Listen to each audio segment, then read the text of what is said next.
देखिए, ये आपके पीछे बड़े क्यों हैं ये पहले समझना होगा। जैसा भी पंकज भाई कह रहे थे कि भाई बड़े बड़े चैनल के ऊपर एक दबाव रहता है सरकार का। दबाव कैसा रहता है? विज्ञापन का दबाव रहता है, प्राइवेट प्लेयर्स जो उनको विज्ञापन देते हैं उसका भी दबाव रहता है, गवर्नमेंट के विज्ञापन का दबाव रहता है। तो सरकार कहती है ये खबर नहीं चलेगी, उस चैनल की मजबूरी है या तो वो विज्ञापन लेके अपने कर्मचारियों की तनख्वाह दे या फिर वो खबर नीचे गिरा दे। तो ज्यादातर लोगों ने ये किया कि भाई उन्होंने खबर को नीचे गिराना शुरू किया। फिर थोड़ा और बात बढ़ी आगे तो 2-4 ईडी सीबीआई के छापे डलवा दिए चैनल के मालिकों के यहाँ। उससे फिर और डरे, कुछ पत्रकारों पे मुकदमे लिखवा दिए, उससे और डरे। धीरे धीरे कुल मिला के सरकार का डर जो है वो काम करने लगा और जितने भी बड़े चैनल थे वो आपकी जिंदगी से जुड़े हुए मुद्दों को दिखाना उन्होंने धीरे धीरे बंद कर दिया। चलिए वो भी ठीक है। फिर वो उनका नाम पड़ गया गोदी में। फिर वो दिन रात तारीख पे तारीख, कोई गलत से गलत कर दे सरकार की ओर से, उसको नहीं दिखाना है, तारीफ में लग गए। अब जो लोग इस बात को सहन नहीं कर पाए उन्होंने या तो खुद से इस्तीफा दे दिया या चैनल ने उनको निकाल दिया, जिसका एक उदाहरण खुद पंकज जी। अब उन्होंने ये माध्यम शुरू किया। अब ये बहुत सफल माध्यम निकल गया आपका। यूट्यूब पे चलने लगा, फेसबुक पे चलने लगा, रील चलने लगी। रील इतनी ज्यादा चलने लगी कि बिहार के चुनाव में प्रधानमंत्री जी का बोले अच्छा कुछ नहीं कर रहे हैं, तुमको फ्री में डाटा दे रहे हैं ना, रील बना रहे हो ना, तुम लोग कमा रहे हो ना। तो बोले तो कमाने भी लगे लोग। नेशनल दस्तक वाले भी कमा रहे हैं, मॉर्टिक्स वाले भी कमा रहे हैं, इनके साथ के लड़के भी कमा रहे हैं, चिल्ला भी रहे हैं। हमसे पूछते भी हैं कि नेताजी बताइए, इसका जवाब तो आपको देके जाना होगा। कहने तो हम भूल गए थे कि जाना होगा देखे, ये सब तो खत्म हो गया था, गोदी वालों को हमने ठीक कर लिया था, ये सब कहां से आ गए? तो बोले बिल्कुल ठीक था।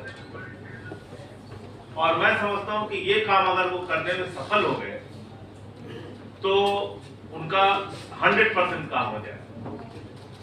अभी तो कुछ चैनल की बात हो रही है ना, 4PM politics, national Dastak, Mukesh Mohan, Rajiv निगम, ऐसे कुछ लोगों की बात हो रही है।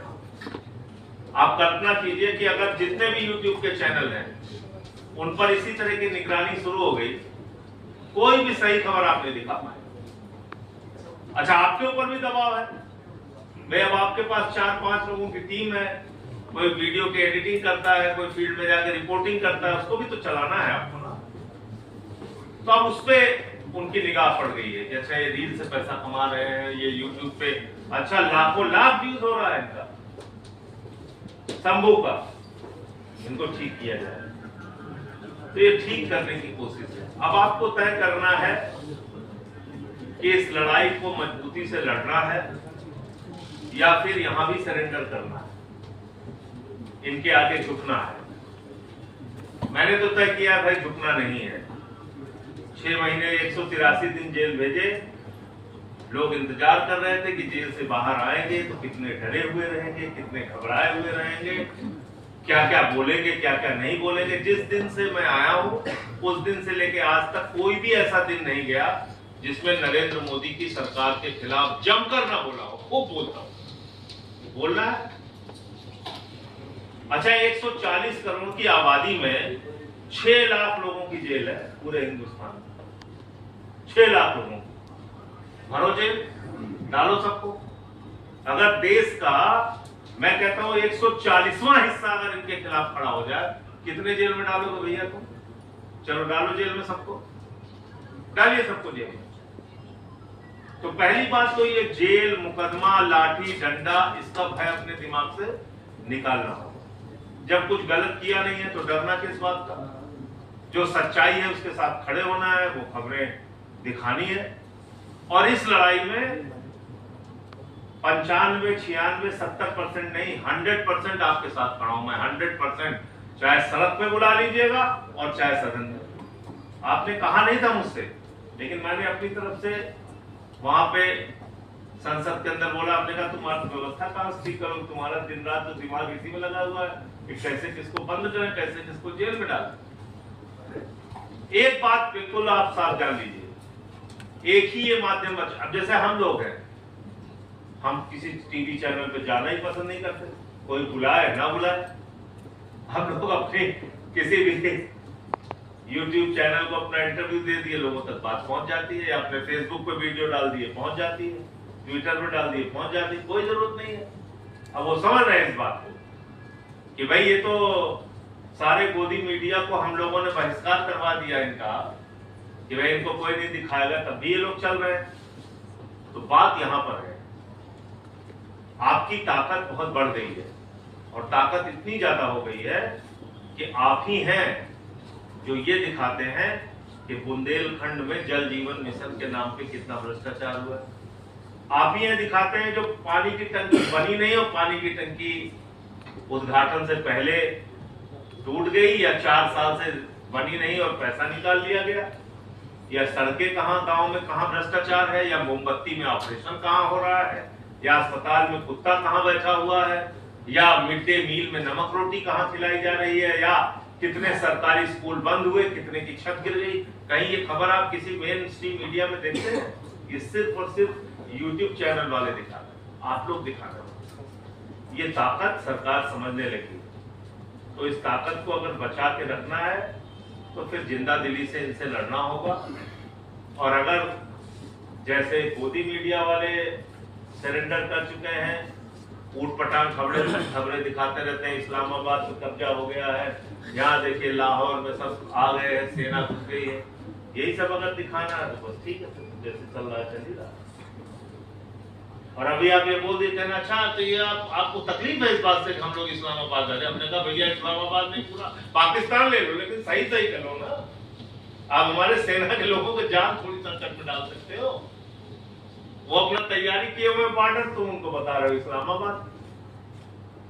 तो कुल मिलाकर ये जो इस प्रकार से एक और सूचनाओं का इतना जबरदस्त आतंक है कि आप कल्पना नहीं कर सकते, इतना जबरदस्त आतंक। इनका जो व्हाट्सएप का विश्वविद्यालय चलता है वो कौन काउंटर कर रहा है? आप ही लोग काउंटर कर रहे हैं। कुछ भी फैलाते रहते हैं, कुछ भी फैलाते रहते हैं। बता देंगे कि देखिए मुसलमान तो ऐसे हैं, और ये यहाँ पे ये हो रहा है, वहाँ वो हो रहा है। अखिलेश यादव ने मुलायम सिंह यादव को थप्पड़ मारा, ये बताइए, फेक न्यूज चला दिया, फेक न्यूज चला दिया। हम जिस चैनल पे जाते हैं तो अंतिम कहते हैं अच्छा, आप तो ये जो आपके खिलाफ चलाते हैं ये लोग खबर की टिकट आप ब्लैक करते थे। आप बताइए, मैं अगर मौसम का हाल लिख दूं तब भी 300 नीचे कमेंट लिखेंगे कि ये टिकट ब्लैक करता। एस्टैब्लिश कर दिया, पूरे देश में झूठ फैला दिया। लेकिन मैं भी क्या आनंद लेता हूँ, कहता हूँ चलो अपना फैलाओ झूठ, 2 रुपए कमा तो रहे हमारे नाम पे, उसमें मुझे कोई बुरी बात नहीं। 2 रुपए अगर हमारे नाम पे उनकी कमाई हो रही है, हमको गालियां देंगे, चलो ठीक, कोई बात नहीं। अब मेरे माँ बाप ने मुझे पढ़ाया माइनिंग इंजीनियरिंग, उड़ीसा के स्कूल ऑफ माइनिंग इंजीनियरिंग से पढ़ाई कराई। मैं उड़िया भी बोल लेता हूँ, हिंदी भी बोल लेता हूँ, इंग्लिश भी बोल लेता हूँ, लेकिन आपको कह दिया और शुभम टाकी में टिकट ब्लैक करता। तो ये जो इस प्रकार का आतंक है, इससे आपको कैसे लड़ना है? इसके लड़ने के लिए आपको इसलिए घबराए, इसलिए परेशान। आज आप देखिए 2-2, 3-3 मिनट की इतनी शानदार वीडियो आती है, पूरा अडानी का भ्रष्टाचार खोल रहे हैं, कहीं कोयले का भ्रष्टाचार खोल रहे हैं, कहीं स्टील डिपार्टमेंट में हो रहे भ्रष्टाचार। तो कोई कहता है ना सरकार में भ्रष्टाचार नहीं, इतना ऑर्गेनाइज्ड भ्रष्टाचार है कि आप कल्पना नहीं कर सकते, सोच भी नहीं सकते ऐसा भ्रष्टाचार। कल अभी मैंने पार्लियामेंट में बोला, एक बिल ये लेके आया है, इंसॉल्वेंसी बैंक्रप्सी कोड। क्या बिल है साहब? जितने देश के बड़े बकायेदार हैं उनको संरक्षण देने के लिए एनसीएलटी एक बना दिया इन्होंने कि वहां जाइए अपना सेटलमेंट कराइए। और सेटलमेंट कैसा हुआ है ये लिस्ट में दूंगा, इसको आप सबको चलाना चाहिए। किसी का बकाया है 40,000 करोड़ रुपए, 40,000 करोड़ रुपए बकाया है, उससे 3,000 करोड़ रुपए जमा कराया, 37,000 करोड़ रुपए माफ कर दिए। अब उसको पता ही नहीं, कुछ नहीं, यहाँ तो बस खाली जिस हिंदू का खून न खौला चलाया जा रहा है, इसमें किसी हिंदू खून नहीं खोलता। भाई ये पैसा कहाँ का है? बैंकों में आम आदमी का जो पैसा है वो इन पूंजीपतियों को दे दिया गया। लाखों करोड़ रुपए सरकार ने एनसीएलटी के जरिए माफ करा दिया, लाखों करोड़ रुपए। आप कल्पना नहीं कर सकते। 26 लाख और उसका नाम दिया हेयर कट। तो कल सब मजाक कर रहे थे कि हेयर कट क्या होता है, हमने कहा ये हेयर कट नहीं, गर्दन कट है। थोड़ा कर्जा माफ करके ज्यादा वसूलना हेयर कट है, लेकिन उन्होंने ज्यादा माफ करके थोड़ा वसूला तो गर्दन कट हो गई, पूरा अपना कर्जा ही उड़ा दिया आपका। तो कुल मिलाकर मैं ये कहना चाहता हूं कि आप एक सच की लड़ाई लड़ रहे हैं, सच्चाई को लोगों तक पहुंचा रहे हैं, दिखा रहे हैं। ये अपनी जंग जारी रखिएगा और इस लड़ाई में हम लोग जैसे भी आपका साथ दे सकते हैं आपके साथ रहेंगे। और जहां जेल का मुकदमे का सवाल है तो उसके लिए भी अब आप लोगों को मन लोगों का तैयार करना पड़ेगा कि भाई अब ये इसका डर दिखा के कितने ब्लैकमेलर, कई पार्टियां टूट गई, पार्टियां साफ हो गई।